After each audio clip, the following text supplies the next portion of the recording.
Magandang umaga mga kahuan, narito na ang Pag-asa Weather Update today.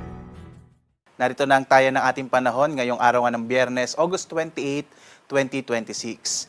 Sa ating latest satellite images, makikita po natin ang patuloy na epekto ng southwest monsoon o habagat at makikita natin na malaking bahagi nga ng Luzon at Kabisayaan ay makikita po na maraming mga kaulapan ngayon kaya po magiging malaki yung posibilidad ng mga pag-ulan sa malaking bahagi nga ng Luzon at Visayas, lalong-lalo na dito sa may western section ng Luzon. Ito po yung area ng Ilocos Region, Bataan, Zambales, maging ang ilang bahagi ng Calabarzon, Metro Manila at itong area ng Occidental Mindoro, kabilang na rin yung Oriental Mindoro.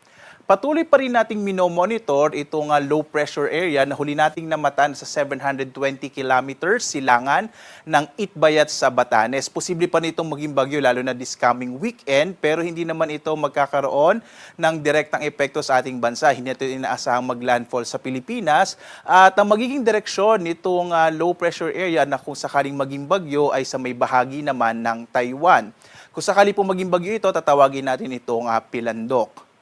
Sa iba pang bahagi nating bansa, partikular na sa bahagi ng Mindanao, makakaranas naman ng bahagyang maulap hanggang sa maulap na kalangitan na may mga isolated o pulupulong mga pag-ulan, pagkilat, pagkulog. So mapapansin natin sa ating buong bansa, pinakamaliit yung mga posibilidad ng tuloy-tuloy na mga pag-ulan sa bahagi ng Mindanao habang mas malaki yung posibilidad ng mga kalat-kalat na mga pag-ulan sa Luzon at sa Visayas. As of 5 a.m. nga po, may naka-issue tayo na heavy rainfall warning. So ang heavy rainfall warning, ito yung posibilidad ng mga malalakas na mga pag-ulan. As of 5 a.m. nga, nakataas or naka-issue ang heavy rainfall warning sa Zambales, gayon din sa Bataan, orange warning, gayon sa Tarlac, Pampanga, at ilang bahagi ng Bulacan. Naka-yellow warning naman po itong Metro Manila, nalalabing bahagi ng Bulacan, at ilang bahagi ng Nueva Ecija. So mag-ingat po, lalong-lalo na yung mga lalawigan kung saan naka-issue nga itong heavy rainfall warning, posible po yung mga pagbaha at mga pagguho ng lupa. Samantala, may naka-issue naman tayo na weather advisory. So kung yung heavy rainfall warning ay within 3 hours, itong weather advisory naman natin, ito yung ating inaasahang magiging lakas ng mga pag-ulan within 24 hours. So ngayong araw po, magkakaroon ng mga around 100 to 200 mm. Ibig sabihin po, para mas ma-imagine natin, ito yung mga malalakas at mga tuloy-tuloy na malalakas na pag-ulan, posible po sa may area ng Zambales, Bataan, dyan po sa amin sa Bataan, sa Occidental Mindoro, at sa may area ng Cordillera, partikular na sa Benguet at sa La Union. Habang iba pang bahagi ng Central Luzon, kabilang din yung Metro Manila at maging dito sa may area ng Cavite, Batangas, Oriental Mindoro, Pangasinan, gayon din ang Ilocos Sur at Abra ay makaranas naman po. At kasama din yung area ng Antique sa Western Visayas ay makararanas naman ng 50 to 100 mm of rain. Ibig sabihin po nito, posible din yung kumisan po ay malalakas na mga pag-ulan na maaari pa rin magdulot ng mga pagbaha at mga pagguho ng lupa. Kaya iba yung pag-iingat po sa mga lugar, no, sa mga kababayan po natin na nakatira sa mga areas kung saan posible nga itong 50 to 100 mm at saka lalong-lalo na yung 100 to 200 mm na mga pag-ulan ay ingat po sa mga bantanga ng mga flash floods and landslides. At ngayong araw nga, makararanas po, lalong-lalo na yung area ng Bataan at Zambales ng mga malalakas na mga pag-ulan, habang iba pang bahagi sa may western section ng Luzon, kabilang ng Ilocos Region, gayon din ang bahagi ng Central Luzon, Metro Manila, gayon din ang Calabarzon at itong area ng Occidental Mindoro, makararanas po ng mga malalakas na mga pag-ulan. Habang ang nalalabing bahagi ng Luzon ay makararanas naman po ng maulap na kalangitan na may mga kalat-kalat na mga pag-ulan, pagkilat, pagkulog, lalong-lalo na itong silangang bahagi ng Luzon. Ang agwat ng mga temperatura ay narito po sa Lawag, Baguio, for Metro Manila, Tagaytay, Tuguegarao at Legazpi sa bahagi ng Bicol. Dito naman sa Palawan, Visayas at Mindanao, makararanas po ng maulap na kalangitan na may makakalat ng mga pag-ulan, pag-ilat, pagkulog sa may bahagi ng Palawan. At narito yung agwat ng temperatura sa Calayan Islands at sa Puerto Princesa City.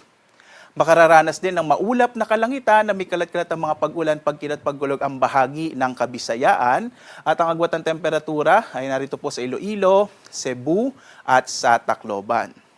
Samantala, sa bahagi naman or sa Kalakhang Mindanao, makararanas po ng bahagyang maulap hanggang sa maulap na kalangitan at posible pa rin yung mga isolated o pulupulong mga pag-ulan, pagkilat, pagkulog. At ang agwat ng mga temperatura ay narito po sa Zamboanga, Cagayan de Oro at Davao. Mapapansin natin sa Mindanao, walang masyadong mga namamataan pa tayong mga tuloy-tuloy na mga pag-ulat. Medyo mainit nga yung panahon dito sa may bahagi ng Mindanao. Kaya mag-ingat naman dun sa potential naman po ng too much matinding init na maaring maranasan sa bahagi ng Mindanao. Samantala, meron po tayong tinatawag na tropical cyclone threat potential. Ito yung posibleng mabuong mga bagyo within 1 to 2 weeks. Around August 27 to September 2, inaasahan po. Ito po yung low pressure area nating monitor at makikita nga natin yung potential na track nito ay patungo sa may bahagi ng Taiwan. Samantala, by next week, posible ding may mabuo na panibagong low pressure area at maaring patuloy na magpalakas ng habagat hanggang next week. So patuloy po natin itong i-monitor. Again, kapag mas matagal po yung forecast, mas mataas pa yung uncertainty. So marami pa rin pwedeng magbago. Kaya patuloy po natutukan ang pag-asa sa mga update sa lagay ng ating panahon. This weekend naman, inaasahan natin na magpapatuloy yung malalakas na mga pag-ulan ngayong Sabado hanggang Linggo. Kaya po itong long weekend natin, partikular na sa darating po na Sabado at Linggo, ay inaasahan natin na tuloy-tuloy yung malalakas na mga pag-ulan hanggang araw ng Linggo. Posibleng mabawasan po yan bandang hapon ng Linggo or Lunes na.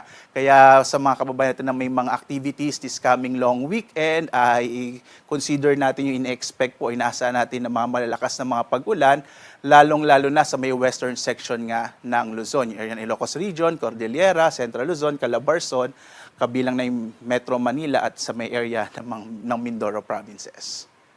Sa lagay naman ng ating karagatan, wala po tayong naka-issue na gale warning, kaya ligtas pa rin pumalawat yung mga sakyang pandagat at mga bangka sa mga baybayin ng ating bansa. Gayunpaman, mag-ingat pa rin po kapag may mga thunderstorms, kung minsan nagpapalakas siya ng alon ng karagatan, kaya mag-ingat po lalong-lalo na yung maliliit na mga bangka.